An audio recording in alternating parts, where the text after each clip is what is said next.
The shortage of school bus drivers must be real, because this person, a bus driver, has been reported multiple times for incidents he's had on his bus.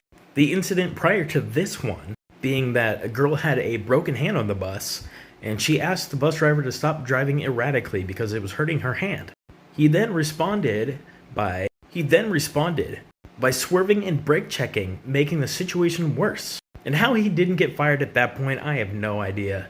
But then this happened, and it was reported to the news, which is probably the way to go, because if you have somebody who looks after kids, who is negligent or dangerous, they need to be removed from their position of power.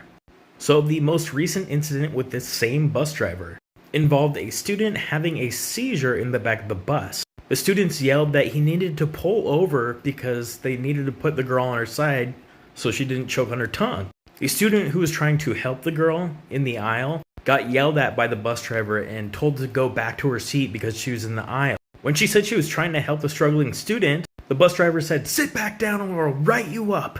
Like, dude, this is not something people normally fake. Why would you be like that? Just pull over. And then when other kids were trying to help, when he wouldn't pull over, he was threatening everybody to get written up.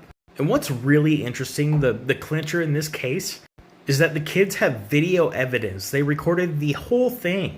And then the district comes back with this. Within 23 seconds of students notifying the driver that a student was in distress, the driver pulled over to the side of the road. The kid recording it said it took 4 minutes, and she has that on video. And I'm pretty sure most buses already have cameras on them, so this should be easy to verify by the public. He walked to the back of the bus to check on the student and radioed for assistance. The situation caused some students to become upset. The bus driver directed students to sit in their seats so they could handle the situation. But if you see the video, that clearly did not happen.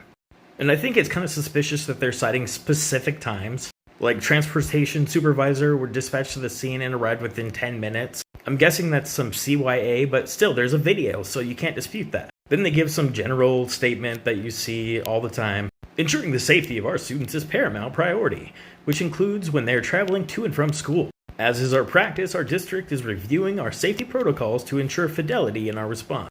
You know, typical blurb. The news now reports that he's been put on administrative leave with pay, but I don't think the prognosis looks good for this guy.